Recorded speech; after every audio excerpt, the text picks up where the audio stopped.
तो मैं आपके समक्ष निवेदन कर रहा था कि एक नई नई शादी में तो बड़ी नाचता है, बड़ी पूछता है। बहू जो थी वो ज्यादा पढ़ी लिखी थी, बहुत ज्यादा पढ़ी लिखी बहू जो होती है वो ज्यादा ही होशियार होती है। सो बहू पढ़ी लिखी थी, शादी हो गई। शादी होने के बाद सास एक दिन प्रतीक्षा की, 2 दिन प्रतीक्षा की कि बहू कम से कम आंगन में झाड़ू लगाए, लेकिन वो कभी आंगन में झाड़ू नहीं लगाया। सो एक दिन सवेरे सवेरे सास उठी और उठने के बाद उसने झाड़ू लिया और झाड़ू लेकर के और स्वयं लगाने लगी। तब तक उसका बेटा आ गया। बेटा ने कहा, माँ मैं तुम्हारा एक बेटा हूँ, शादी करके लाया हूँ और बहू बीए पास है तुम्हारी, तो तुम क्यों झाड़ू लगाओगे? माँ झाड़ू वो लगाएगी।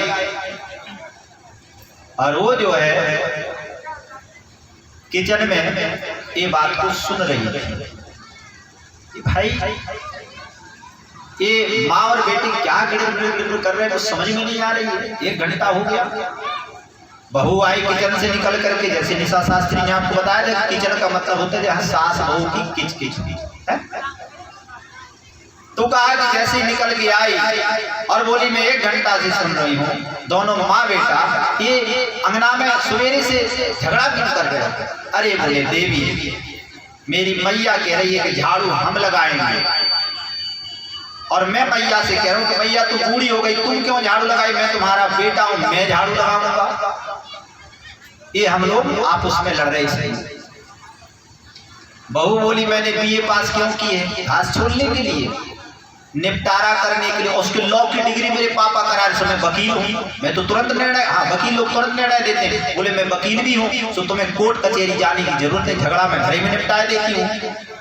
बोले निपटाए दे भैया। बोले महीना में कितना दिन होता है? बोले 30। तो बोले 15 दिन पति देव तुम झाड़ू लगा लेना।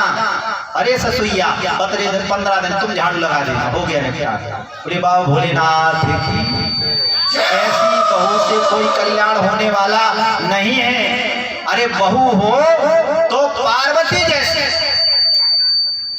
और पति हो बाबा भोलेनाथ जैसे। आज हर एक पति